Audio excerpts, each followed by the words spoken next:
Здравствуйте, дорогие друзья! Я очень рада приветствовать вас сегодня на доклад Андреаса Роста. Большинство из вас мы уже видели или на открытии выставки, или на мастер-классе, которые были вчера и сегодняшние дни. Но для тех, которые еще не были у нас и которые еще не встретились с Андреасом, я буду ему очень коротко представить. Это он. Спикер сегодняшний.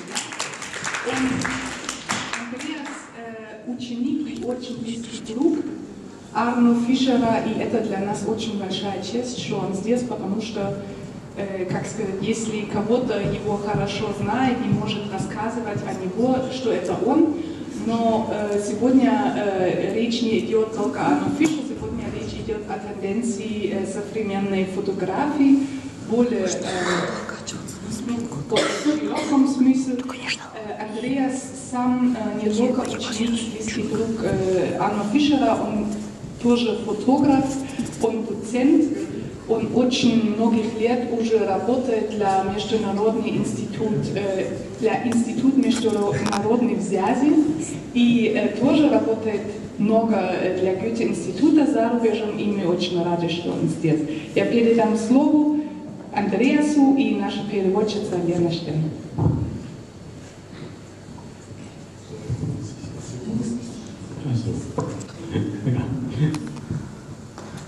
Ja, liebe Gäste, jetzt bin ich erst einmal etwas überrascht, dass Sie so zahlreich gekommen sind.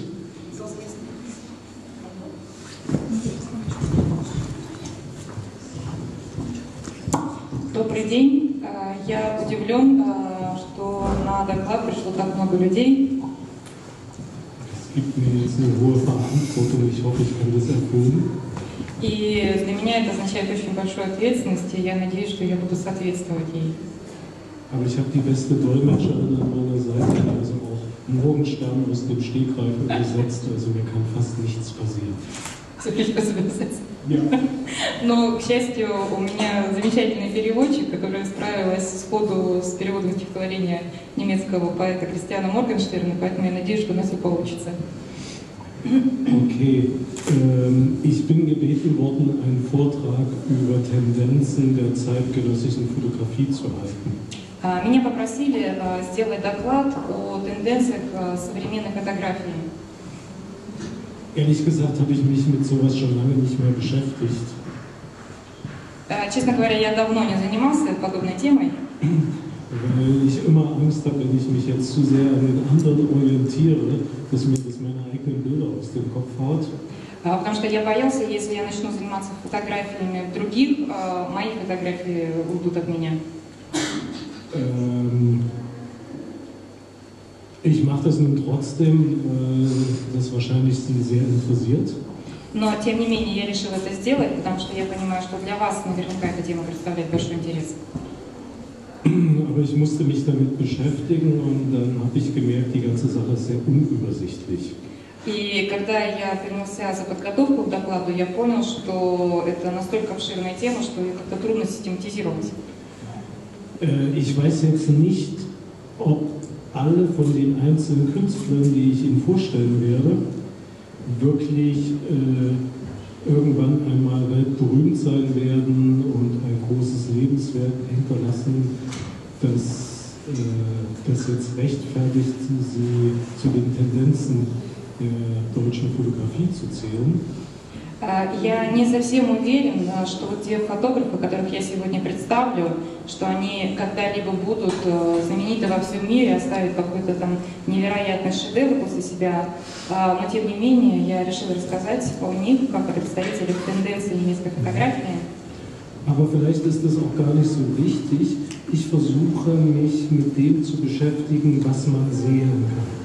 Но, возможно, все-таки это не так важно, потому что я решила заняться тем, что можно увидеть и посмотреть. Und deswegen habe ich meinen Vortrag in mehrere Kapitel gegliedert, die sich am Sehen orientieren. И поэтому свой доклад я разбил на несколько глав, красной нитью, в которых проходит видение, что такое увидеть.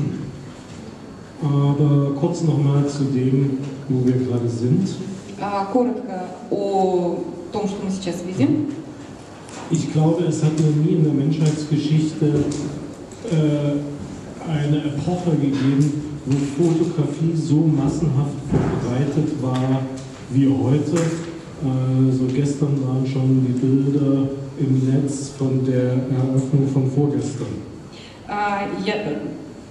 Я думаю, что человечество еще никогда не переживало такого момента развития фотографии, когда ее так много в нашей жизни. Вчера, например, я знаю, что в сети уже были размещены фотографии с открытия, которое состоялось позавчера. Und natürlich kann jeder fotografieren. Es gibt ja mittlerweile kein Mobiltelefon ohne Fotoapparat. И, конечно, фотографировать может каждый. В каждом сотовом телефоне есть эта функция, встроенная фотокамера. Wenn die Zeit so von heute beschrieben wird, spricht man zumindest im Deutschen von der Bilderflut. И если описывать наше время, по крайней мере в немецком есть такое слово «бильдерфлут», которое на русский можно перевести как флут, фотографический флут. Flut, das hat natürlich was von Naturkatastrophe und von Schicksal. И вот это слово немецкое, но и в русском языке тоже, оно может отражать, собственно, природную катастрофу, нечто ужасное. Aber es ist natürlich von Menschen gemacht. Und wenn es von Menschen gemacht ist, können wir natürlich irgendwie auch damit umgehen. Почему ужасно? Потому что это катастрофа дело рук человека, но с другой стороны, раз это дело рук человека, значит, можно как-то повлиять на это. Es ging aber um Tendenzen in der künstlerischen Fotografie. Речь пойдет о тенденциях в фотографии, которые являются искусством. Und die Fotografie im Raum der Kunst, also im Museum. И о фотографии в рамках искусства, то есть те фотографии, которые выставляются в музеях. Erfährt natürlich grundsätzlich eine andere Wahrnehmung. Эти фотографии воспринимаются совершенно по-другому, чем обычная фотография. Also ein Beispiel, das sicher jeder sofort nachvollziehen kann. Один пример, который, наверное, знаком многим.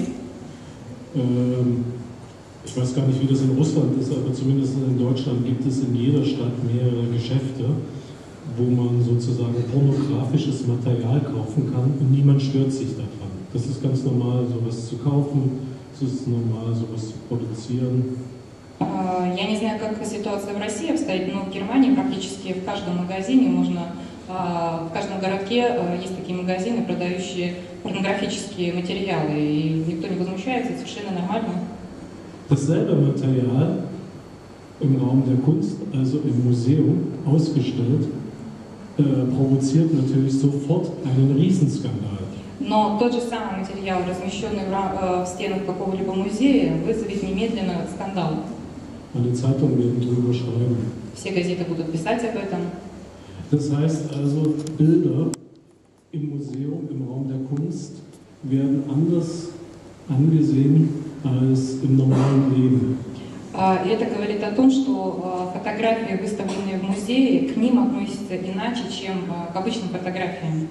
Und über diese Wahrnehmung möchte ich jetzt gerne mit Ihnen reden. И именно об этом восприятии я хочу сегодня поговорить с вами.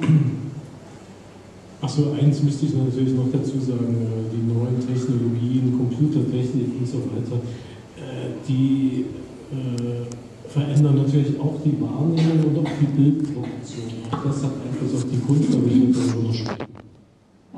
И еще то, о чем я забыл сказать, компьютер и современные технологии, конечно же, они оказали свое влияние на восприятие и на художников, но подробнее об этом я скажу позже в своем докладе.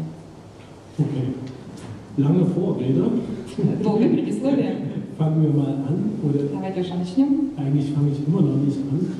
Но я еще не готов начать.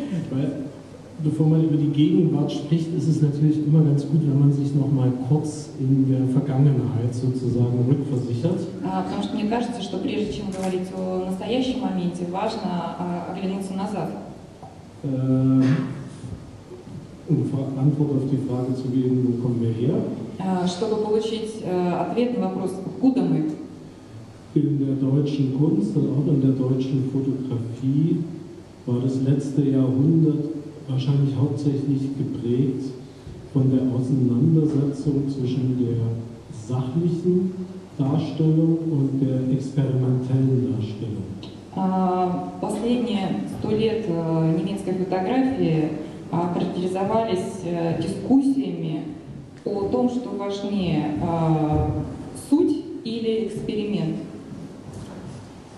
So, in der berühmtesten deutschen Designschule, dem Bauhaus, В знаменитой немецкой дизайнерской школе Bauhaus gab es zwei Fotolehrer, an denen man das gut sehen kann. было два преподавателя фотографии, и на их примере можно как раз увидеть. Wir sehen hier ein Bild von Walter Peterhans. Мы увидим фотографии Вальтера Петерханса. Er steht sozusagen für die sachliche Richtung. И он отвечает за реалистическое направление. Das heißt, er versuchte die Kameratechnik maximal auszunutzen, um Schärfe, Tonwert, Reichtum, eine möglichst genaue Wiedergabe des Gegenstandes zu erreichen. И он делал все возможное, чтобы по максимуму задействовать возможности фотоаппарата, резкость, глубина и так далее, и так далее. Er war der Meinung, wichtig bei der Abbildung ist der Gegenstand. Он считал, что для фотографии важен объект. Und die Technik hat dem zu dienen, dass man den Gegenstand möglichst genau abbildet. И техника существует ровно для того, чтобы представить как можно лучше объект. So, sein Gegenspieler war Laszlo Moly-Nagy, ein Ungar. И его оппонентом был László Moly-Nagy, венгр. Für ihn war Genauigkeit in der Abbildung überhaupt nicht wichtig. Для него точность изображения была вообще не важна. Ihm ging es darum, die Grenzen der neuen Technik, und damals war ja Kameratechnik neu, zu erkunden. Для него было важно понять границы возможностей техники, а фотоаппараты на тот момент все-таки были тем новшеством, новой техникой. Er wollte die Wahrnehmung des Menschen verändern, indem er die Welt möglichst fremd, möglichst verfremdet darstellt. Он хотел развить восприятие, чувство восприятия у людей, делая несколько странные снимки, то есть отодвигая на другой план объекты. Ihr kennt das ja sicher, es gab ja in Russland zahlreiche konstruktivistische Künstler und auch Fotografen, die genau dasselbe probiert haben. Наверняка вы знаете, что в России тоже были художники-конструктивисты, которые занимались тем же самым. Und die da durchaus auch Vorbild und Anregung gewesen sind. И в некотором смысле они были образцами для подражания. Ihr könnt euch vorstellen, das Bauhaus in Weimar, wo hauptsächlich Designer und Architekten ausgebildet wurden. И можете себе представить, что Баухаус, который занимался собственным образованием художников-архитекторов, brauchte durchaus auch Fotografen, die ihre Häuser richtig und scharf fotografieren konnten. тем не менее, им нужны были фотографы, которые бы могли делать хорошие снимки их домов, четкие и ясные. Deswegen liebte der Direktor des Bauhauses, Walter Gropius, ein berühmter Architekt. И поэтому известный архитектор и директор Баухауза Вальтер Гропиус, Also Walter Gropius liebte Laszlo Moly-Nagy gar nicht für seine Fotos. он не любил László Moly-Nagy за фотографии. Er hatte es lieber, wenn Walter Peterhans seine Häuser fotografierte, weil da konnte man sie wiedererkennen. Ему больше нравилось, когда фотографии домов Баухауза делал Вальтер Петерханс, потому что дома можно было, по крайней мере, узнать на фотографии. Also hier sieht man sozusagen den Anfang der Auseinandersetzung zwischen sachlicher Abbildung oder Experiment. И вот в этом подходе, в этой истории, которую я сказал, и лежало начало дискуссии о реализме и об эксперименте. Beide Künstler sind von den Faschisten vertrieben worden. Оба художника были изгнаны фашистами. Und Laszlo Moly-Nagy ging ans Illinois Institute of Technology zum Unterrichten nach Amerika. László Moly-Nagy уехал в Америку В Иллинойский университет технологий.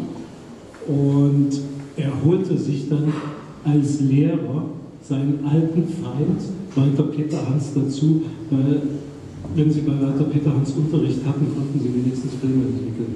И он пригласил в этот университет своего давнего врага Вальтера Петерханса преподавать в этом же университете, поскольку он мог научить проявлять фотографии, делать фотографии. Oh, dieses Bild ist leider hochkant, das habe ich falsch eingelesen, Entschuldigung. Неправильная фотография, недобросовещение. Ist auch gut. И так пойдет, да? Entschuldigung, das hätte ich nochmal kontrollieren sollen. Fotografen sind in meiner Reproduktion sowieso erstaunlich schlecht. Надо было, конечно, проследить, но иногда плохо распознать. Nach dem Krieg versuchten einige Fotografen an diese Tradition des Bauhauses anzuknüpfen. После войны некоторые фотографы старались держаться тенденций, заданных Баухаусом. Und es entstand in Westdeutschland eine berühmte Fotoschule. И в Западной Германии была создана известная фотографическая школа, фотошкола. Die Schule von Otto Steinert. Школа Отто Штайнерта. Und diese Schule nannte sich subjektive Fotografie. И эта школа называлась субъективная фотография. Wobei subjektiv jetzt nicht meint, dass da jemand seinen Gefühlen Ausdruck verleiht. Причем субъективность здесь означает не то, что кто-то придает своим чувствам субъективность. Sondern es meint nur, dass diese Fotografie nicht objektiv ist, also nicht den Gegenstand abbildet, so wie er vielleicht der normalen Wahrnehmung erscheint. Субъективность здесь является противоположностью объективностью, то есть предмет представляется не таким, как он есть на самом деле. Also es knüpft ganz klar an diese Tradition von Laszlo Moholy-Nagy an im Bauhaus. И понятно, что это отсылка идет к традиции, заложенной Laszlo Moholy-Nagyем. Hat natürlich das Problem, dass man sich, wenn man abstrakte Kunst macht, nicht mit der gesellschaftlichen Wirklichkeit auseinandersetzen muss. Но при всем есть такой момент, что абстрактное искусство не занимается вопросами, беспокоящими общество. Otto Steinert war unter den Nazis im Krieg Arzt gewesen. Отто Штайнерт во время войны был врачом. Был врачом. Nach dem Krieg durfte er als Arzt nicht mehr praktizieren. Wir wissen nicht, was er getan hat, aber es war wahrscheinlich nicht in Ordnung. Und die Flucht in die abstrakte Kunst war ein guter Weg, der Wirklichkeit auszuweichen. И после войны он получил запрет на профессию врача. Мы не знаем, что именно он сделал, но, вероятно, что-то, что толкало его сбежать от реальности в экспериментальную фотографию абстрактную.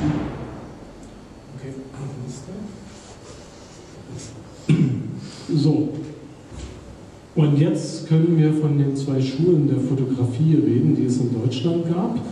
Inzwischen gab es nun also auch die Mauer und es gab ein Ostdeutschland und ein Westdeutschland. Jetzt können wir von den zwei Fotoschulen reden. Сейчас речь пойдет о двух направлениях фотографии, в западной и восточной, к тому времени, когда уже появилась стена. In Westdeutschland war die berühmte Fotoschule in Düsseldorf. В Западной Германии наиболее известная фотошкола была в Дюссельдорфе. Und die Lehrer waren Bernd und Hilla Becher, ein Ehepaar. Преподаватели были Бернд и Хилла Бехер, супружеская пара.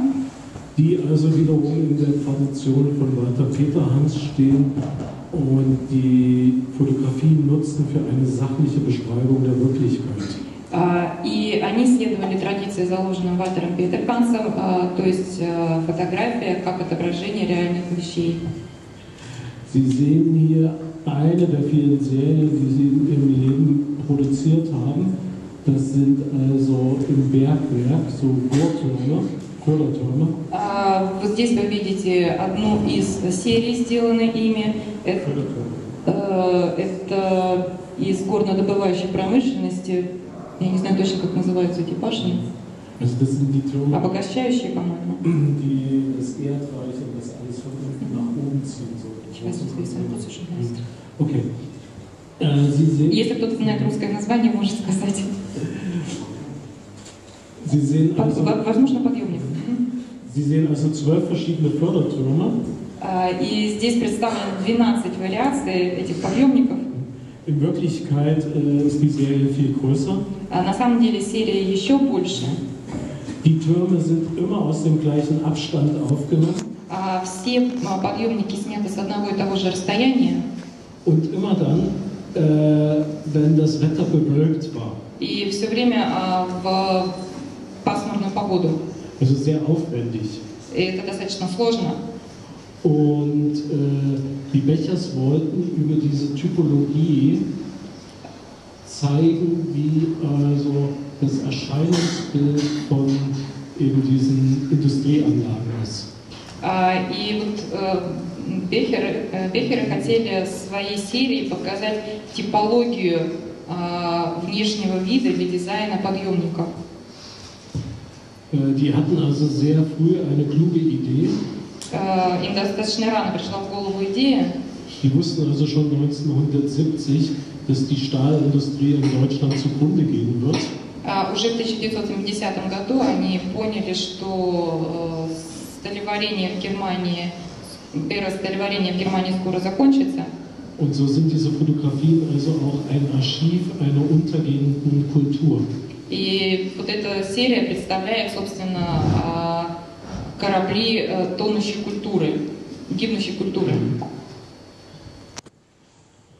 In Ostdeutschland gab es eine Fotoschule in Leipzig. В Восточной Германии фотошкола была в Лейпциге. Da haben unterrichtet Evelyn Richter И преподавателями были Эвелин Рихтер und Arno Fischer. и Арно Фишер. Wir sehen jetzt hier ein Bild von Evelyn Richter. Сейчас мы видим фотографию, сделанную Эвелин Рихтер. Evelyn Richter und Arno Fischer betreiben eine Fotografie, die im Verhältnis zu der Fotografie von den Bechers eher subjektiv ist. Sie glauben also nicht unbedingt daran, dass man die Welt mit der Fotografie wahrheitsgemäß abbilden kann. В отличие от Бехеров, их фотографии можно назвать скорее субъективными, потому что они не считали то, что фотография может действительно отразить мир. Aber sie glauben schon daran, dass man mit Fotografie seine eigene Wahrheit erzählen kann. Also es ging immer um eine subjektive Wahrhaftigkeit. Но они верили в то, что с помощью фотографии можно показать свою собственную правду, то есть субъективную. Unter anderem hat eben den Richter Lange den Geiger David Oistrach begleitet und fotografiert, weil das für sie ein Symbol und eine Hoffnung gewesen ist, was der Mensch verkörpert hat. И, например, Эвелин Рихтер сфотографировала скрипача Давида Ойстраха, потому что он был для нее воплощением надежды. So, und über die Fotos von Arno Fischer brauchen wir gar nicht so viel reden, weil das haben wir die letzten Tage ganz oft getan. На фотографиях, сделанных Арно Фишера, я не буду останавливаться, потому что я это делала все предыдущие дни.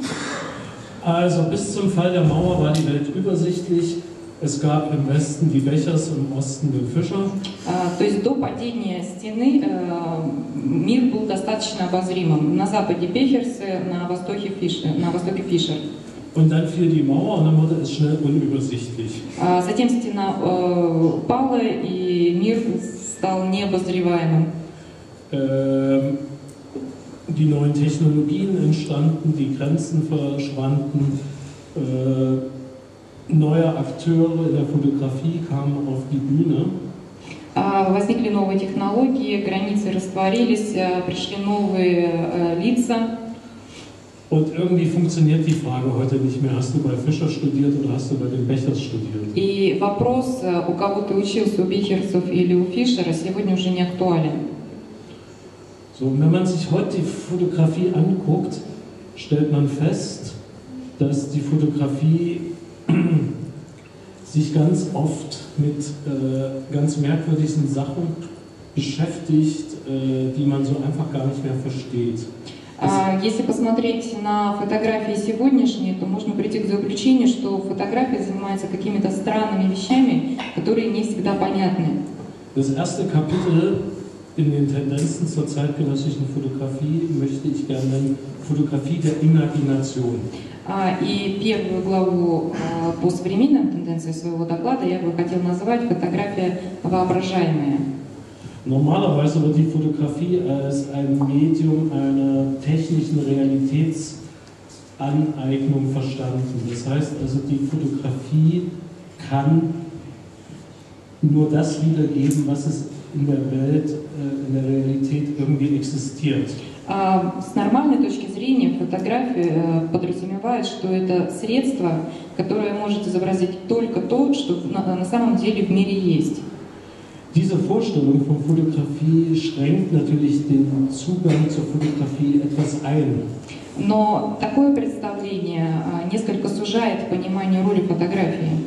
Fotografie kann durchaus ihre eigenen Wirklichkeiten inszenieren und auf andere imaginäre Welten verweisen.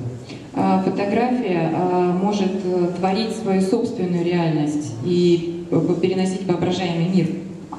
Die Bilderflut, von der ich vorhin gesprochen habe, verhindert natürlich so ein bisschen den Zugang zur Imagination von Bildern. Nicht? Es gibt keinen ruhigen Ort für solche Bilder mehr. Oder andersrum, wenn ich solche Bilder schaffe, tue ich das natürlich auch in einem gewissen Akt des Widerstandes. Но вот фотографический флут, про который я говорил, он препятствует в некоторой степени развитию фотографии воображаемого, потому что сейчас нет такого тихого места, и если я уже делаю такие фотографии, то из чувства сопротивления. Also in der Fotografie der Imagination wird der fotografische Ausdruck durch die Fantasie und durch die Einbildungskraft bestimmt, und das tut sie gegen die Ansprüche der Vernunft.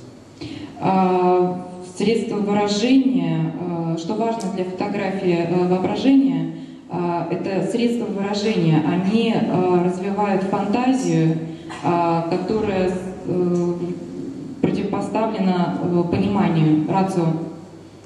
So, als ein erstes Beispiel dafür habe ich ein Bild von Thomas Ruff.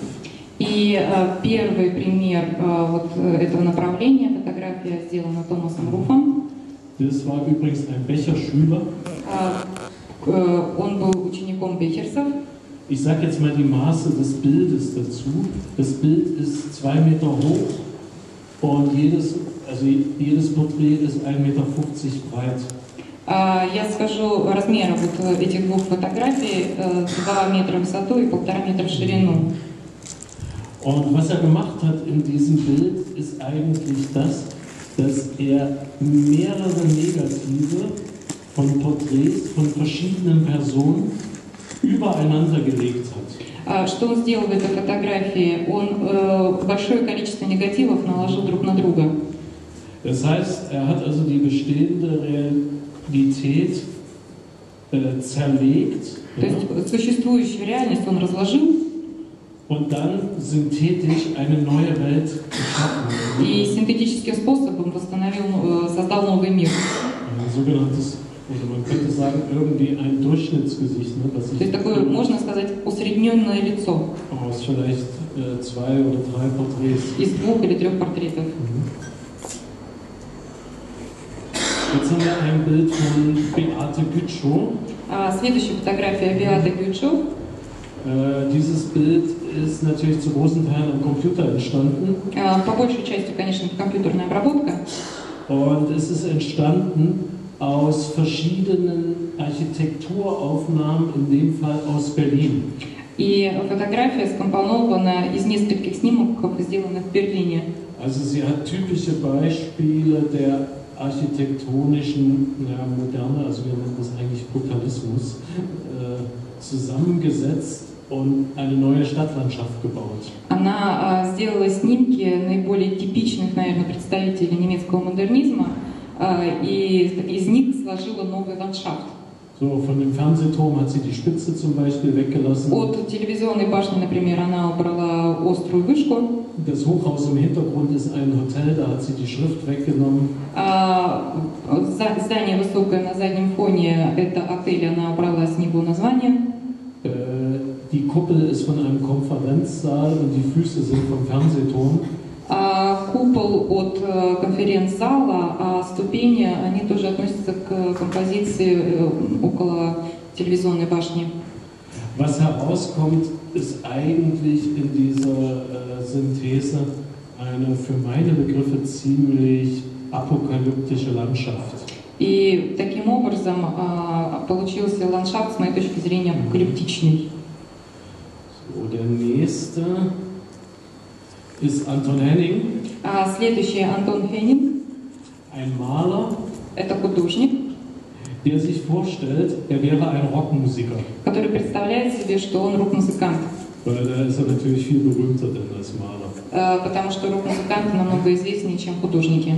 Und die drei Herren, die Sie da sehen, ist jeweils Anton Henning selber. И вот эти три мужчины, которые вы видите, это Антон Хеннинг в трех ипостасях. So wie er sich also vorstellt, dass er als Rockmusiker der Presse gegenübertritt. И он себе представляет, как он выступает перед прессой. Also auch eine imaginäre Welt. То есть это тоже воображаемый мир, которого нет на самом деле. Da sieht man mal, wie Maler sich Musiker vorstellen. То есть нужно, на этой фотографии видно, как художники представляют себе музыкантов. So, und das letzte Beispiel ist von Sonja Brass. Следующая фотография сделана Соней Брас. Diese Bilder sind nicht montiert. Это не монтаж. Sie geht also mit Vorliebe in Museen hinein. Она очень любит ходить в музеи, Naturkundemuseum. краеведческие музеи. Und sie fotografiert da diese idealen Welten, die dann konstruiert werden. Nicht? Die Vögel, die Sie da sehen, das sind also ausgestopfte Vögelchen. И она фотографирует мир, представленный в этих музеях, как, например, птички на ветках, это чучело. Und die Landschaft dahinter, die ist gemalt und die Äste sind meistens künstlich. Ландшафт нарисован, ветки искусственные. Im Grunde genommen zeigt sie, wie sich Menschen sozusagen eine ideale, natürliche Landschaft vorstellen. Здесь она хотела показать, как люди представляют себе идеальный естественный ландшафт, природный. Also auch eine Imagination. То есть это тоже воображение своего рода. Ihr habt ja ganz hervorragende Museen in St. Petersburg, ich habe da tolle Sachen gesehen. В Санкт-Петербурге я был в музее, видел там великолепные вещи, думаю, туда Соню нужно отправить. So, das nächste Kapitel würde ich gerne nennen Fotografie der Emotionen. Следующую главу я бы назвал «Фотография эмоций». Es geht also um das menschliche Empfinden. Речь идет о самоощущении человека, das sozusagen den Blick und die Bildgestaltung steuert. который управляет взглядом и композицией. Wobei ich natürlich sagen möchte, dass Emotion nicht von Kognition zu trennen ist. Но я бы сказал, что эмоция от рацио неотделима. Sondern ebenfalls ein Phänomen so des menschlichen Daseins ist. И то, и другое – это данность человеческого существования. Und der Ort, wo Emotionen und Kognition stattfinden, ist natürlich das eigene Ich. И место, где эмоции и рацио встречаются, это «я» человека. Und so beschäftigen sich diese Bilder sehr oft mit dem eigenen Selbst. И фотографии вот из этой главы больше занимаются вопросом, что такое «я». Wir sehen hier Tina Bara. Мы видим здесь Тину Бару. Sie hat heute den Lehrstuhl von Arno. Сегодня она возглавляет кафедру, которую вел когда-то Арно Фишер. Und war auch eine seiner Schülerin. И она одна из его учениц. Und ja, Emotionen, das hat sehr viel mit Innerlichkeit zu tun. Ausdrucksformen sind ja oft der Briefroman, das Tagebuch, die Autobiografie, also die Literatur, nicht Empfindsamkeit nennt man das. Поиски «я», отражение своего «я», внутреннего мира в литературе, например, находит выход в романах, в письмах или в дневниках. Und das, was Tina gemacht hat, ist, dass sie jeden Tag während ihrer Schwangerschaft ein Foto von sich gemacht hat. И то, что делала Тина Брас, это во время беременности, она каждый день фотографировала саму себя. Um zu sehen, wie sie sich ändert und wie sich auch ihre Rolle ändert. И чтобы заметить, как она меняется и как меняется ее роль. Und jeden Tag ein Bild machen ist natürlich auf die Dauer auch ein bisschen teuer. Каждый день делать фотографии это немножко дорого. Und deswegen hat sie sich das billigste Labor gesucht, was man nur finden konnte, um diese Filme zu entwickeln und zu vergrößern. И поэтому она отыскала самую дешевую проявочную, где можно только проявлять фотографии и печатать. Das Labor hieß OK-Labor. Лаборатория называлась «Окей». Und so heißt die Serie jetzt auch OK-Labor. И поэтому серия вся называется «Лаборатория Окей». So, und Sie müssen sich das sozusagen als eine Installation vorstellen. Вам нужно представить это в виде инсталляции. Wo jetzt diese Bilder von Tina, und zwar eben alle Bilder aus der Schwangerschaft, in der Größe von so DIN A4, dann so an die Wand genagelt werden in mehreren Reihen übereinander. И вот эту инсталляцию вам нужно представить, это фотографии формата А4, занимают все стены от пола до потолка. Für mich war das sehr verwirrend, so viele Bilder zu sehen. Ich habe da jetzt keinen klaren Punkt gefunden, aber okay. Меня такая инсталляция лично сбила с толку, потому что я не мог понять, на что именно смотреть, но ладно. Der nächste Künstler ist Thomas Floschütz. Следующий фотограф Томас Флошюц, der sehr, sehr, sehr viele Jahre nur Selbstporträts gemacht hat. В течение многих лет он делал только автопортреты. Und der jetzt keine Selbstporträts mehr macht. Сейчас он больше не делает автопортретов. Ja, Sie lächeln so, aber auch Thomas Floschütz, auch ich, wir werden älter, vielleicht hat man keine Lust mehr auf Selbstporträts. Вы улыбаетесь, но Томас Флошюц, как и я, мы становимся все старше, и уже как-то не так хочется делать автопортреты. Also er fotografiert jetzt Blumen. Он фотографирует цветы сейчас. Sie sehen also jetzt hier Orchideen. Вот на этой фотографии орхидеи. Also, und die sind natürlich auf der einen Seite sehr sinnlich, auf der anderen Seite sehr zerbrechlich. Das ist auch irgendwo sehr fleischlich. Und insofern gibt es natürlich da sehr viele Analogien zu dem menschlichen Leben. Орхидеи – это цветы, с одной стороны чувственные, с другой стороны очень хрупкие, и это так воплощает человеческую жизнь, плоть человека. Was macht, ist, dass immer dieselbe Pflanze fotografiert. То, что он делает, он фотографирует одни и те же цветы. Und dass beim Fotografieren die Kamera minimal verrückt, sodass von derselben Pflanze in kleinen Abständen mehrere Fotos existieren. Он фотографирует на очень близком расстоянии. Один и тот же цветок, соответственно, существует на большом количестве фотографий, сделанных на минимальном расстоянии. Auf diese Weise ist unser Auge gezwungen, ständig die Bilder untereinander zu vergleichen. И таким образом вот эта серия фотографий заставляет нас сравнивать предыдущие снимки. Was dazu führt, dass man sich doch sehr intensiv mit den Bildern auseinandersetzt. Außerdem muss man sich vorstellen, die Dinger sind auch 2 Meter hoch und 1,50 glaube ich breit. И это заставляет нас плотно заниматься фотографиями, которые мы видим в данный момент перед собой. И надо сказать, что фотографии тоже большие, 2 метра на 1,5. So, hier haben wir ein Bild von Eva Bertram. Вот здесь у нас фотография, сделанная Эвой Бертрам.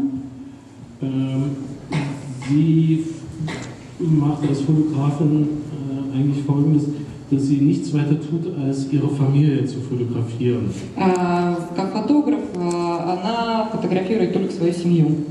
In dem Fall ihre Eltern. Например, ее родители здесь. Ich glaube, das Foto, das muss man nicht deutlich jetzt noch interpretieren. Я думаю, что эту фотографию не нужно интерпретировать. Familie ist übrigens gerade in Deutschland und in der deutschen Politik ein großes Thema. Но семья – это очень большая тема в Германии и в немецкой политике. Eine erweiterte Familie hat der Семья в расширенном составе. inzwischen sehr berühmte Wolfgang Tillmans fotografiert, Turner-Preisträger. Она сфотографировала Вольфганг Tillmans, Tillmans. Turner-Preis, das ist der wichtigste Englischkunstpreis. Он получил премию Тернера, если кому-то что-то говорит это. Wolfgang Tillmans fotografiert nun nicht seine Familie, aber seine Freunde. Вольфганг Тильман фотографирует не семью, а своих друзей. Es gibt also riesengroße Fotoserien über die sehr berühmte Berliner Love Parade. Есть огромная серия фотографий с известного берлинского Love-парада. Und damit im Zusammenhang stehend natürlich über die ganze Berliner Schwulenszene. И в связи с этим, конечно, много фотографий гомосексуалистов из Берлина. Und diese Bilder stehen eigentlich sinnbildlich für die Gesellschaft in den 90ern und Anfang des jetzigen Jahrhunderts. И эти фотографии достаточно чувственно представляют мир конца 90-х, начала 2000-х. Es geht um Jugend, um sich selbst finden, es geht um die Nacht und es geht natürlich um Sex. Речь на фотографиях идет о молодости, о поисках себя и, конечно, о сексе. So, und zuletzt Lukas Einseler. Лукас Айнзеле, следующий фотограф. Lukas Einseler, ich kann das jetzt hier nicht in aller Ausführlichkeit zeigen und das ist auch zu grausam.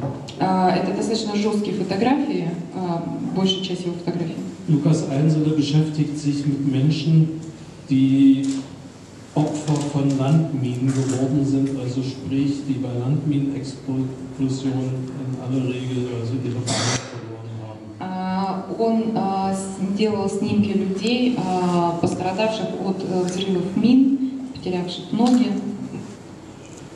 Also für mich reflektiert natürlich Lukas Einseler damit eine Erfahrung, die sehr wichtig ist, vor allen Dingen im 20. Jahrhundert, dass Menschen unverschuldet, ohne dass sie was dafür können, in sehr, sehr schlimme Zustände mit ihren Gesellschaften geraten, Opfer werden, ohne schuldig zu sein.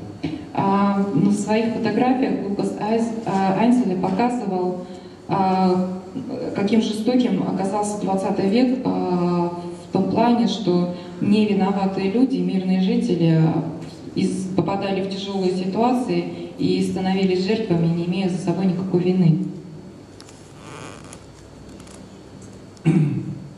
Okay. Das, was ich jetzt zeigen werde, möchte ich gerne Fotografie der Erinnerung nennen. Следующая глава – это фотография воспоминания. Ich glaube, dass Fotografie eben auch die wichtige Aufgabe hat, Gedächtnis für die Menschheit zu sein. Как мне кажется, фотография выполняет очень важную функцию – быть памятью человека.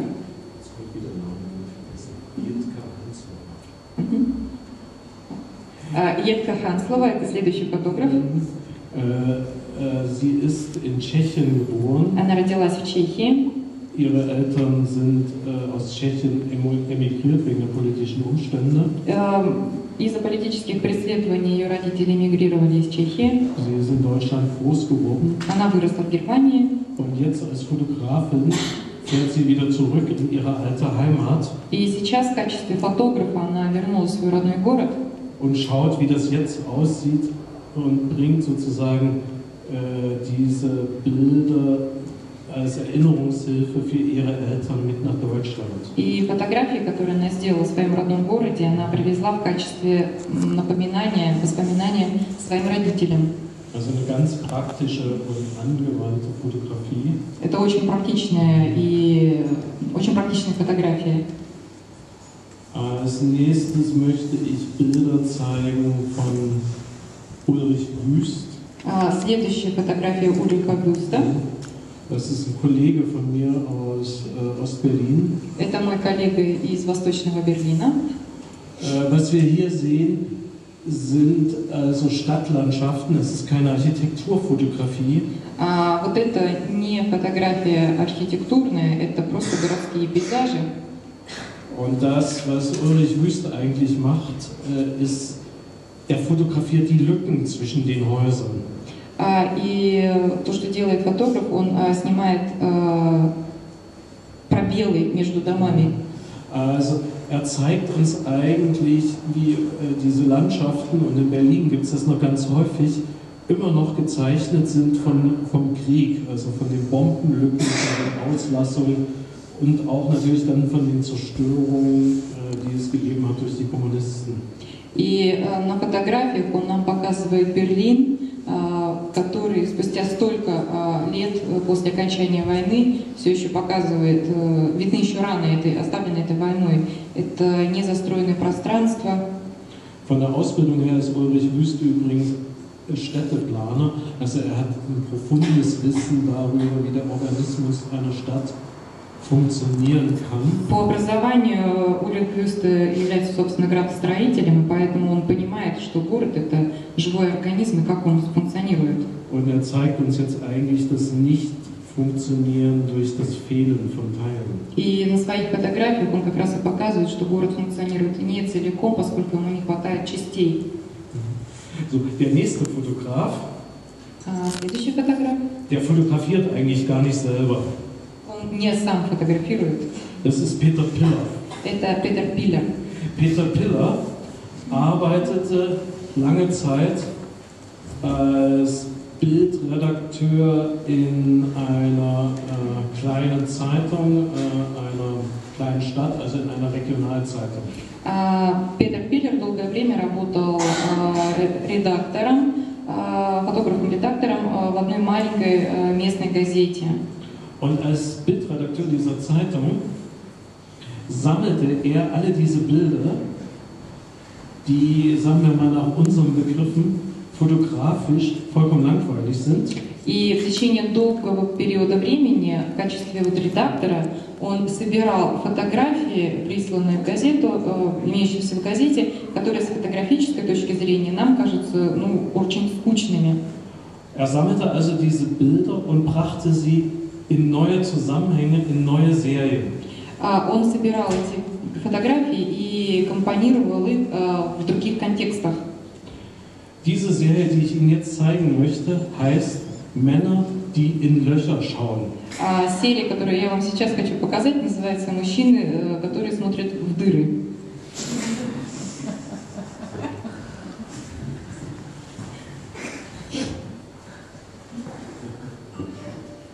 Sie sehen also, diese Fotos werden mit Sicherheit in Vergessenheit geraten, wenn Peter Piller sie nicht gesammelt hätte. Я уверен, что вот эти фотографии, они канули бы в небытие, если бы их не собрал Петер Пиллер. Der Anlass für diese Fotos ist mittlerweile nicht mehr bekannt. Никто не знает, как он додумался до этой идеи. Aber durch seine Neuordnung werden sie jetzt mit Sicherheit der Nachwelt erhalten bleiben. Но я уверен, что в таком контексте эти фотографии останутся в вечности. Wir können noch mal zurückgehen und dann noch mal vor. Можно вперед, можно назад полистать. Ich liebe diese Serie sehr. Я очень люблю эту серию. So. Wie gesagt, Peter Piller fotografiert gar nicht selber. Еще раз, он не фотографирует, он собирает фотографии. Es gibt sehr schöne Serien über Männer, die ihre Autos waschen und. Есть очень хорошая серия «Мужчины, которые моют свои автомобили» и так далее, и так далее. Wir sind jetzt bei Ricarda Organ. На очереди Рикардо Руген, Eine Dresdner Künstlerin. художник из Дрездена. Ein paar Jahre jünger als ich weiß das gar nicht so ganz genau. die als eine Lebenserfahrung natürlich hatte, dass nach dem Fall der Mauer und durch die Vereinigung der beiden Deutschländer zu einem größeren Deutschland ihre gewohnte Lebensumwelt sich systematisch und sukzessive auflöste.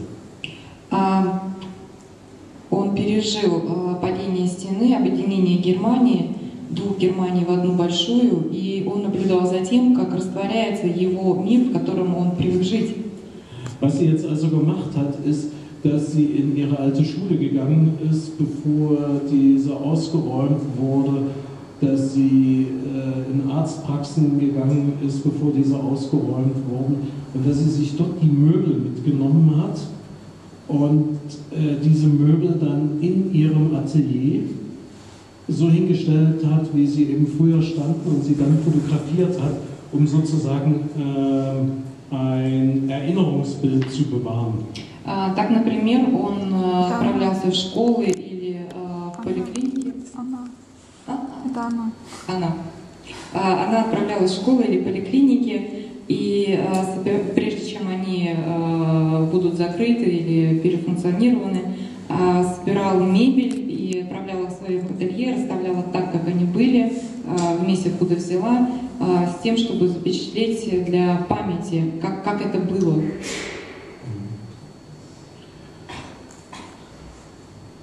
Als nächstes möchte ich über die Fotografie der Assoziation reden.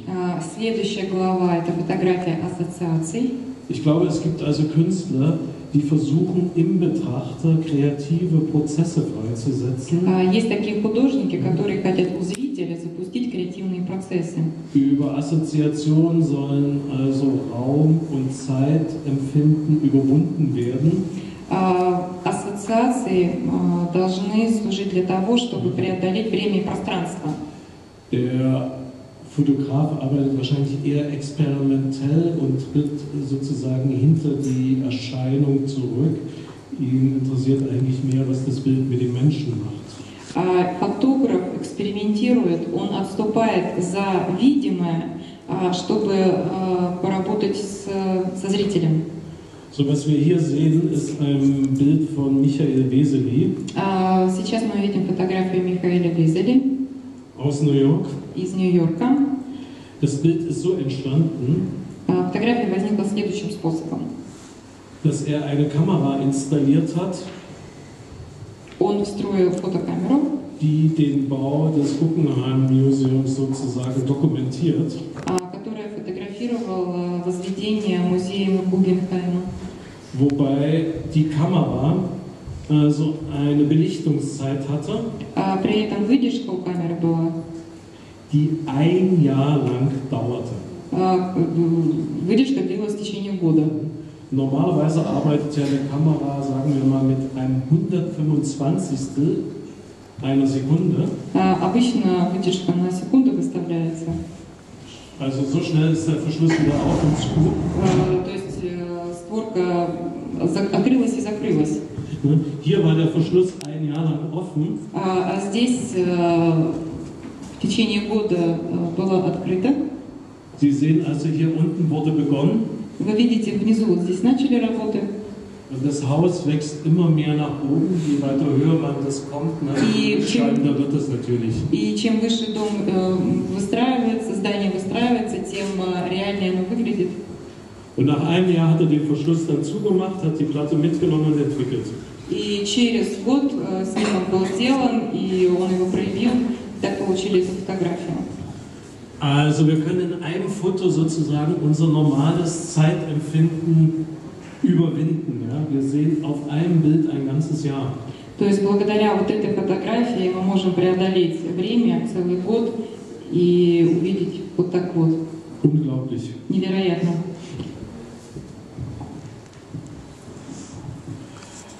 So, das nächste Bild ist von Andreas Gursky. Следующая фотография Андреаса Гурски. Auch ein Becherschüler, vielleicht der berühmteste Becherschüler überhaupt. Это тоже ученик Бехерсов и, вероятно, один из самых известных. Auch der teuerste. И самый дорогой. Und wir sehen hier den Rhein. Мы видим Рейн на этой фотографии. Мы поймем, что что-то здесь не так. Also der Rhein ist ein sehr mythischer Fluss. Das ist wahrscheinlich für die Deutschen das, was für euch Russen die Wolga ist. Рейн — это такая священная река в Германии, ну, наверное, сопоставима с Волгой в России. Aber irgendwie kommt man nicht darauf, dass das der Rhein ist, wenn man das Ding sieht. Но вот глядя на эту фотографию, не сразу поймешь, что это Рейн. Was Andreas Gurski gemacht hat, ist was ganz Einfaches. Что он сделал? Er hat alle Häuser, die da in dem Bild drin standen, digital wegretuschiert und dann hat er den Horizont ganz gerade gezogen. Все здания, которые стояли вдоль Рейна, он их с помощью компьютерной обработки убрал и открыл тем самым горизонты. Und jetzt sieht der Rhein aus, ja, ich weiß nicht, es fehlt ihm alles. И вот Рейн теперь так вот выглядит, ничего нету. Okay, also teuer.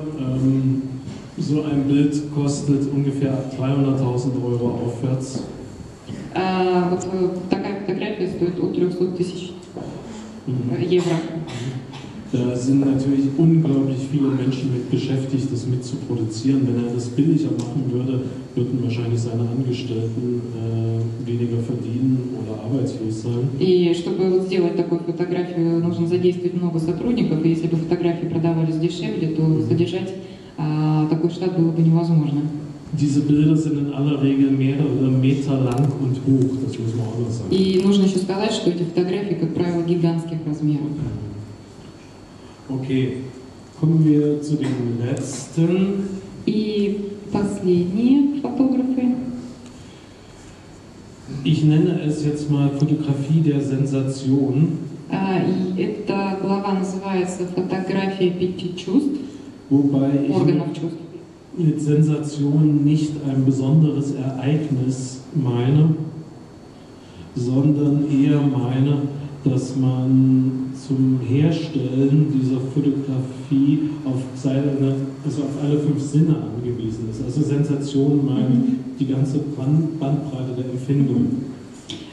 И вот по-немецки это называлось, если бы дословно переводить, фотографии сенсации, но под сенсацией имеется в виду органы чувств, которые необходимы человеку задействовать для того, чтобы сделать фотографию. То есть это не что-то сверхъестественное. Es geht also um das, was Arno von uns im Unterricht gefordert hat, nämlich die Belebung aller Sinne als einen aktiven Prozess und dass man wegkommt davon, nur noch die Wirklichkeit zu rezipieren oder zu spiegeln und dass man hin dazu kommt, seine Sicht auf die Wirklichkeit zu produzieren. И это то, чему учил нас Арнольд Фишер. Все органы чувств наготове, активизированы для того, чтобы уйти от реальности и показать свой мир, свою точку зрения. Es geht, glaube ich, diesen Fotografen nicht so sehr um Nachahmung, sondern es geht eher um Ausdruck. И для фотографов важно не подражание, а выражение. Es geht sozusagen um die Deutung eines Geschehens. Такая интерпретация происходящего. Es gibt hier 3 Porträts. Вы видите 3 портрета. Die Porträts hat Peter Hendricks, ein Hamburger Fotograf, gemacht. Портреты сделаны Питером Хендриком, гамбургским фотографом. Ich glaube, man muss gar nicht viel dazu erzählen. Man sieht sofort, dass das natürlich Frauen in einer sehr, sehr schwierigen Situation sind. Es geht also um drogensüchtige Prostituierte. Много рассказывать, наверное, не нужно об этих фотографиях. Представлены женщины в трудной жизненной ситуации. Это наркоманки или проститутки. Das ist eine große Porträtserie aus ungefähr, glaube ich, 50 Bildern. Wenn man das als Buch sieht, braucht man gar keinen Text, aber man greift sofort, worum es geht. Эта серия содержит примерно 50 фотографий. Если вот они представлены книгой, к этой книге не нужно текста, потому что фотографии говорят сами за себя. So, und hier haben wir ein Bild, Sie lächeln auch schon so ein bisschen. Das ist ein Bild von Sibylle Bergemann. Вот эта фотография сделана Сибиллой Бергеман. Если помните, это жена Арно Фишера. Вы улыбаетесь, глядя на фотографию. Der Auftrag war der, den Aufbau eines Marx-Engels-Denkmals zu dokumentieren. Задача, которую она получила как фотограф, была задокументировать монтаж памятника Марксу и Энгельсу. Das Erstaunliche an dieser Serie war, als die Serie fertig war, И удивительно в этой серии, когда она была уже готова, haben wir über die Bilder alle sehr gelacht. мы все смеялись над фотографиями. Und damals stand die Mauer noch, das war 1987. Это был 1987 год, стена еще была. Aber wir haben gelacht, weil man irgendwie sah, der Sozialismus wird untergehen. Das kann nicht gut gehen. Но мы, тем не менее, смеялись, потому что было понятно, что что-то не так с социализмом, он наверняка рухнет. Und wir haben natürlich gesehen, dass der Marxismus-Leninismus keine wissenschaftliche Weltanschauung ist, sondern Karl Marx, nee, das ist Friedrich Engels. Friedrich Engels schwebt hier wie ein Engel über Berlin und über der Kirche. И мы понимали, что марксизм-ленинизм это никакая не научная теория, и вот это видно потому, как Фридрих Энгельс, как ангел, летит над Берлином, над церковью. Здесь игра слов ангел и Энгельс. So. Ich habe jetzt so ziemlich alles gezeigt, was ich an zeitgenössischer Fotografie gut finde und was ich kenne. Таким образом, я сейчас представила вам все, что я хотела, те работы, которые я считаю хорошими, интересными среди современных фотографий. Ich stelle fest, dass irgendwie das alte Blockdenken, hast du bei Bechers oder hast du bei Fischers studiert, aufgehoben hat. И, как мне кажется, вот это мышление разделенности на партии, ты у кого учился, у Фишеров или у Бехерса, оно все еще присутствует. Ich glaube also, die Fotografie hat sich vom Blockdenken weg zu einer demokratischen Äußerung entwickelt. Постепенно это мышление сменяется развитием демократического мышления. Und im Moment bestehen in der Fotografie alle möglichen Lebensäußerungen und Wahrnehmungen gleichberechtigt nebeneinander. В настоящее время все-таки средства выражения позволяют присутствовать всем возможным мнениям и восприятиям. Was sie aber anders als früher zu den Zeiten von Becher und Fischer machen, ist, dass sie oft in ihren Fotos auch den Betrachter und wie er darüber denken könnte, mitdenken. То, что изменилось значительно по сравнению с мышлением кого-то было у Бехера или у Фишера, это то, что очень часто фотографы вовлекают зрителя в процесс. Und das zeigt mir sehr deutlich, dass die Das zeigt mir sehr deutlich, dass die Fotografie im Museum angekommen ist. И это видно потому, что фотография пришла в музей. Sie wird als Kunst gelesen. И фотография сейчас трактуется как искусство. Und deswegen sitzen wir jetzt auch im Museum. И поэтому мы с вами сейчас в музее находимся. Und ich bedanke mich für Ihre И я Aufmerksamkeit. благодарю вас за внимание.